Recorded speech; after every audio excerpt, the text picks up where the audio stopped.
city. I'm saying if he went to New York for the weekend. Okay, go ahead. What you don't know won't hurt you. It won't hurt you. However, hey friend, can I add something to the chat? Something that I will root back to the lie that they want us to believe is what we don't know won't hurt us. I have been looking for the perfect opportunity to have the conversation about STDs, STIs, HPVs, and HIV. Yes, you must list them all because if you do not, they will not test for them. I want to have this conversation because many of our adults are not being responsible with their health. So the other day I'm watching this guy's video and he's like, we don't love ourselves because if we did, we wouldn't eat the way that we eat. We wouldn't live stagnant lifestyles that we live.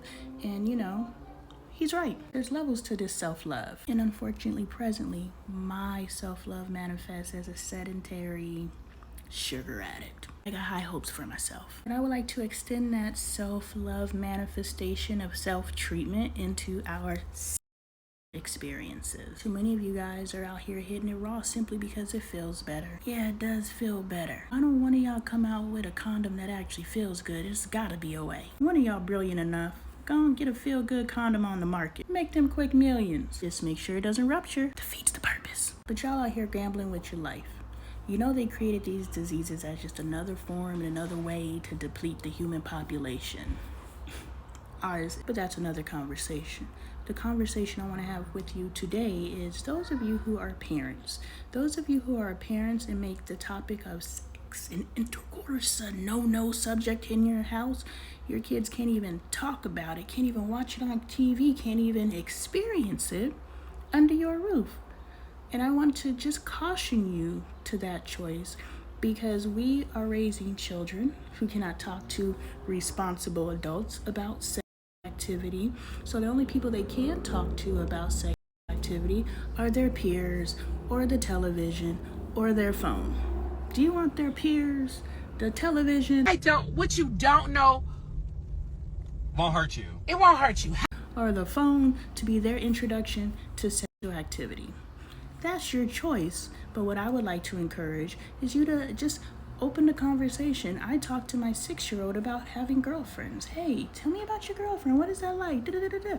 These are the introduction to relationship conversations, not the sex talk, relationship talk. Maybe start raising our children to actually look forward to being in relationships instead of whatever the heck we're doing. But we would not have this issue with people not being able to couple, with people thinking it's okay to cheat as long as I don't find out about it.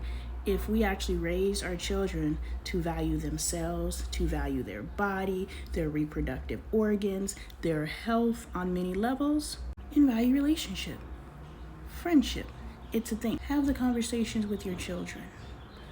Let your children know that a part of self-love is protecting yourself. No matter how much you love them, because guess what? I've loved a lot of people. No matter how much you love them, you must always protect yourself because their love may not manifest the same way that your love manifests. And what you don't know can hurt you.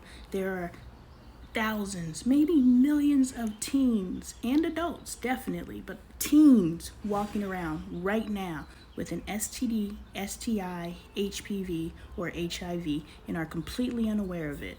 Why? Because they can't admit to their parents that they're sexually active. And because they can't admit to their parents that they're sexually active, they can't go to the doctor. Even though they're feeling it, they can't say it because they'll get in trouble.